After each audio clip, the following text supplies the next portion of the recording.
Papa Moria, Papa Moria.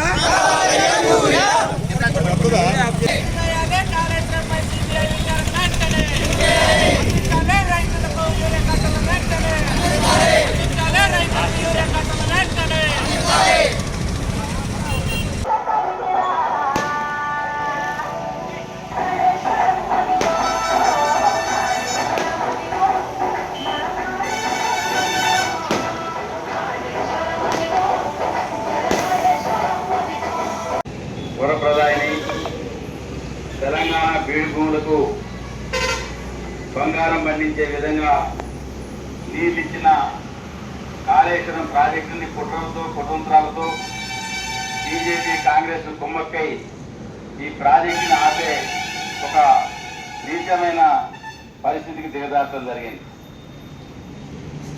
మన శరీరంలో ఒక భాగానికి జబ్బు చేస్తే నయం చేసుకుంటాం.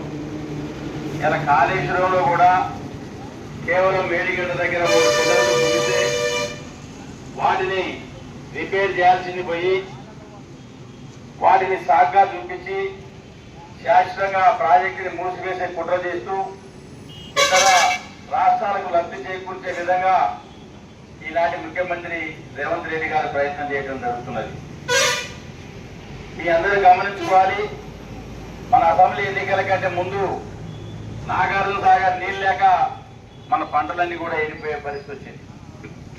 ఆ రోజు మన ముఖ్యమంత్రి గారు ఉన్న కేసీఆర్ గారి దృష్టికి ఆ సమస్యను తీసుకుని వెళితే కాళేశ్వరం నీళ్లు బయ్యన వాగు ద్వారా పాలేరు చెరువులో నింపి ఆ నీళ్లతో మన పంటలను పండించిన పరిస్థితిని మన రైతు సోదరులు గుర్తుంచుకోవాల్సిన అవసరం ఉందని చెప్పి ఈ సందర్భంగా విజ్ఞప్తి చేస్తున్నాం.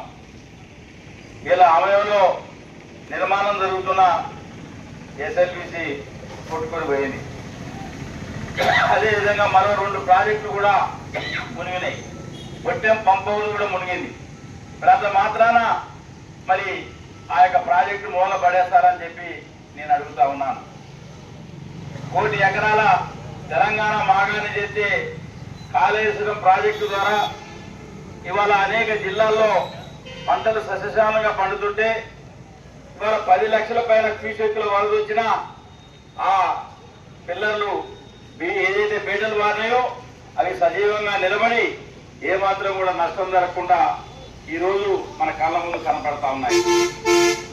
వాటన్నిటినీ కూడా విస్మరించి ఏదో ఒక విధంగా బీఆర్ఎస్ పార్టీని కేసీఆర్ గారిని బదనాం చేయాలని ఒక దుష్ట తలంపుతో ఇవాళ సిబిఐ విచారణకు వేయడం జరిగింది.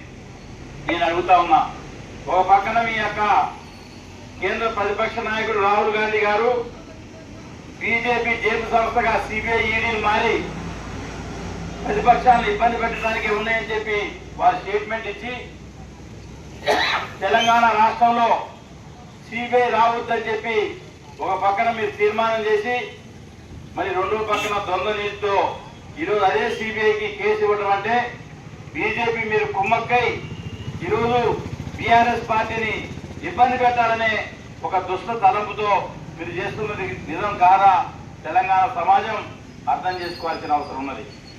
2 సంవత్సరాల నుంచి ఏ ఒక్క హామీ అమలు చేయకుండా పరిపాలన గాడికి వదిలేసి